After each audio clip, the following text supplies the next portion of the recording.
Now, you may have caught this the other night, you may have missed it. Aaron Judge got drilled in the back by a fastball against the Blue Jays the other night. He had to leave the game. He was going to leave the game anyway. Turns out he's fine, but I do have some bad news. Looks like the baseball is headed to the 15-day IL.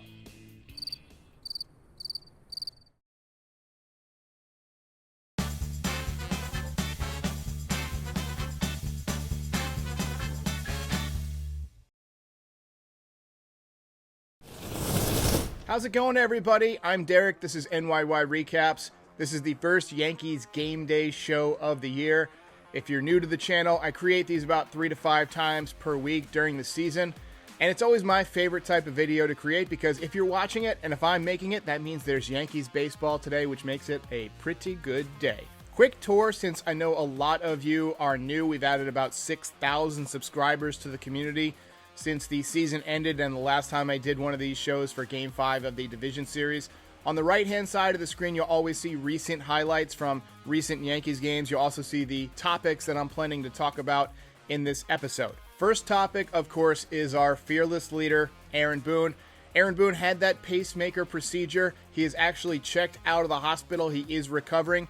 Since the news broke that he was having a pacemaker put in, I've had a chance to do a little bit more research. It sounds like people can be back up and about in just a few days, but most of the time, strenuous activity takes, 4 to 6 weeks. And managing a baseball team, while it's not strenuous physically, it is a high-stress job, so I wouldn't expect him back right away. He says that he'll be back in just a few days. Brian Cashman says that the Yankees are going to give him as much time as he needs. Obviously, the man's health is the most important thing. He is in communication with the Yankees' interim bench coach, Carlos Mendoza. Carlos Mendoza, if you don't know this, was actually one of the runners-up for the Red Sox job before they hired Alex Cora. So he does have some managerial experience. It's mostly in the minor leagues, but he's a pretty smart baseball guy, so he should be able to run camp over the next however many days or weeks that Aaron Boone is out. In case you haven't been following closely, Gary Sanchez, who was obviously the Yankees' biggest question mark last year, hit just 147, has been absolutely raking this spring. Not only does he have that massive home run over the batter's eye in center field, but he also took one out to right center field the other day. And look, this is nothing new for Gary. He's got a ton of power. We haven't heard much about his catching yet.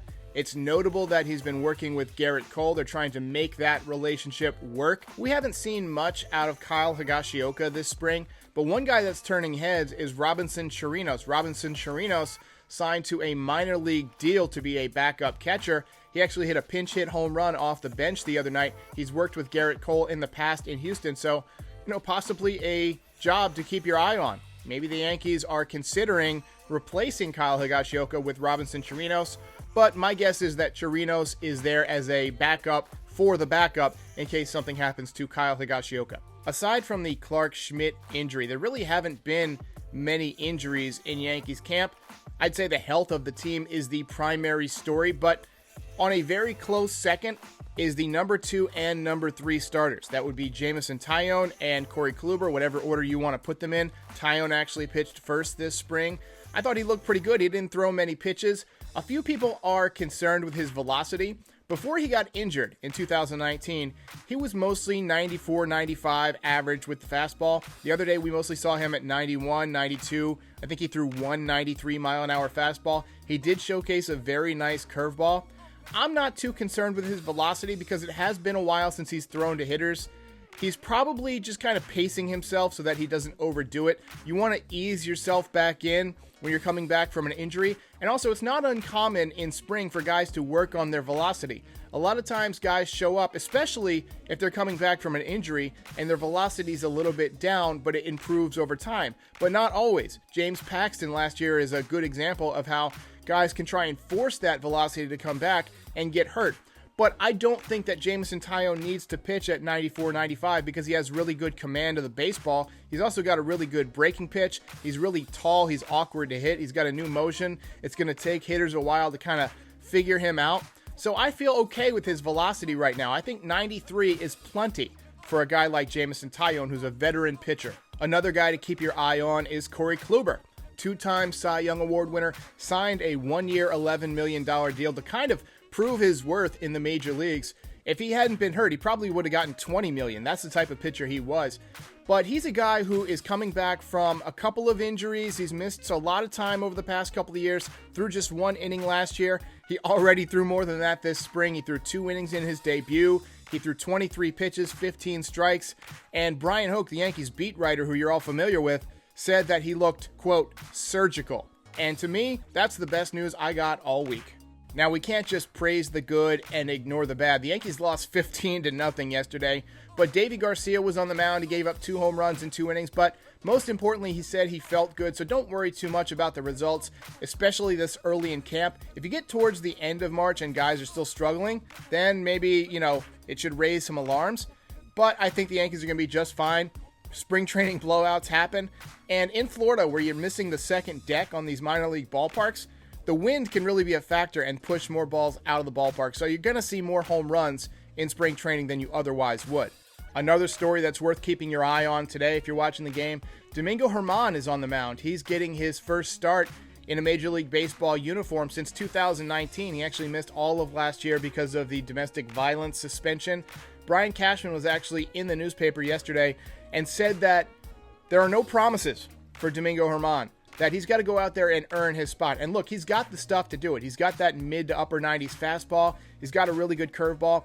And spring training for him is going to be about kicking off those cobwebs. He did pitch a little bit in the Winter Ball League, but he didn't pitch that great. So he's got to come around and show the Yankees that he's got the stuff to take that number 5 spot. Otherwise, it's probably going to go to Deivi Garcia. If Domingo Hermann does pitch well enough to win the number 5 spot, you'll probably start Deivi Garcia in AAA, let him get a few tune-up starts, stay stretched out as a starter because he still has some service time issues. So if you start him at AAA and let him pitch maybe 6 or 8 starts at AAA, that allows you to control him for another season on his contract. So that's something that the Yankees may do. They usually don't play these kind of service time games, but when you've got an issue that kind of works itself out where you've got a guy who's major league ready for that number 5 spot in the rotation, I think that's the way the Yankees are going to go. Gio Urshela will go down as one of the Yankees' best trades of the last 20 years.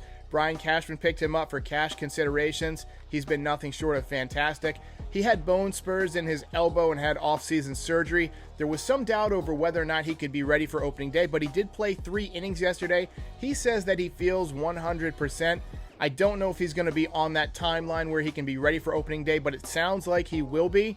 So let's all wish Gio Urshela the best. The Yankees need him. He's got that great glove over at third base. The Yankees left fielder this season will be Clint Frazier. He's kind of taken over that starting job. He's had a ton of potential for a long time. There's a great article in The Athletic. If you don't subscribe to The Athletic, you really should. This article by Lindsay Adler, one of my favorite Yankees baseball writers, where she interviews Clint Frazier and talks about some of the trials and tribulations that he had coming up. And it really sounds to me like he's matured as a man. We saw the results on the field last year. I feel like he's going to have a monster year. Would not shock me if Clint Frazier becomes an all-star in 2021. Last year we had Pick to Click. This year we've got Take to Rake. My Take to Rake today is Luke Voit, the American League, actually the Major League home run leader from 2020, 22 home runs. Has not done much this spring. I just think he's ready to break out, get that swing going. Luke Voit, my Take to Rake. Thanks to everybody who tuned in. If this was your first time watching the Yankees Game Day show, I will do about probably 3 to 5 of these per week. Usually I'll do them on days where there's a night game because it gives me a little bit more time to put the video together. Obviously today's a day game, so you're getting the video in the morning. But I do plan to do these pretty often throughout the season, along with live post-game reactions to pretty much every Yankee game. I'm not going to do the ones on the West Coast because I'm not going to stay up till 2 or 3 in the morning to do a live stream. But, I'll do them for most Yankees games, especially the home games that occur at normal times. So stick around all season. Please hit that like and subscribe button. Again, I'm Derek Lewandowski. I'll see you next time. If you are new to the channel, here's a rundown of what you'll find here this season. Pre-game shows and post-game reactions from most Yankees games. I also do a podcast, 15 to 20 minutes if it's solo, 30 to 45 if I have a guest. Also prospects, rumors, and breakdowns. And don't miss the Martian Tracker, where I will post periodic updates of the Yankees' #1 prospect, Jason Dominguez, as he makes his way to the major leagues. Please like and subscribe. It helps other Yankees fans find the channel. I'll see you next time.